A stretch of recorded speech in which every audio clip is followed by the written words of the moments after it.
Israeli media के हवाले से एक बहुत बड़ी खबर आप तक पहुंचा दें। खबर यह है कि लेबनान में हिजबुल्लाह के चीफ नसरल्लाह के बयान के बाद इजरायल के प्रधानमंत्री बेंयामिन नेतन्याहू का भी बयान सामने आया। बहुत बड़ी खबर है। नेतन्याहू ने कहा कि उत्तर दिशा के दुश्मन गलती ना करें। इजरायल का वॉर कल्पना से भी परे है और जंग की भारी कीमत यहां पर चुकानी पड़ेगी, ये कहना है उनका।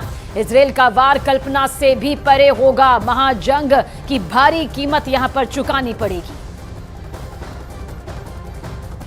7 अक्टूबर को जब ये महाजंग शुरू हुई, उसके बाद ये आज पहली बार हिजबुल्लाह का चीफ नसरल्लाह पूरी दुनिया के सामने आया और उसने अमेरिका और इजरायल को खुली धमकी दे डाली।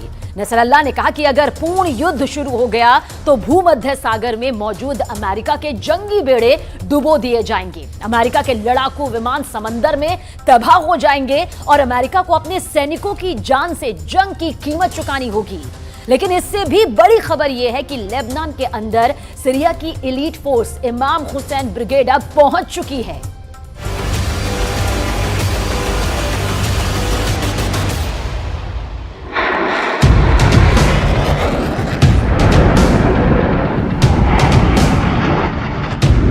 पहले हमास,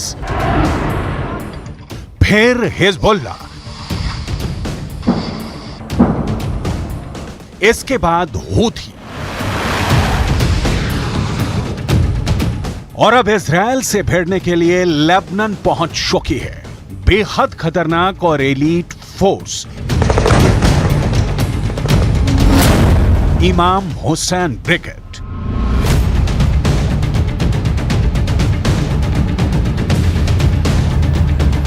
इजरायल के सैनिक 24 घंटे हर सेकंड आंखों में तेल डालकर इजरायल और लेबनान की बॉर्डर की सुरक्षा कर रहे हैं और ऐसे वक्त में इजरायल को एक बड़ी खबर मिली है। यह खबर नेतन्याहू के लिए मुसीबत पैदा करने वाली है। इमाम हुसैन ब्रिगेड को सीरिया से लेबनान में शिफ्ट किया जा चुका है और लेबनान के अंदर इस वक्त इमाम हुसैन ब्रिगेड को मौजूद बताया जा रहा है।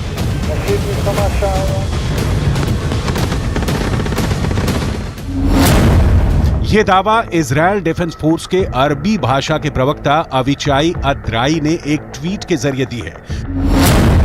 ट्वीट में लिखा गया है कि हाल के हफ्तों में इजरायल के खिलाफ हिजबुल्लाह के बुरी तरह से फेल होने के बाद अब इमाम हुसैन ब्रिगेड सीरिया से लेबनान आ गई है और इसका लीडर जुल्फिकार है।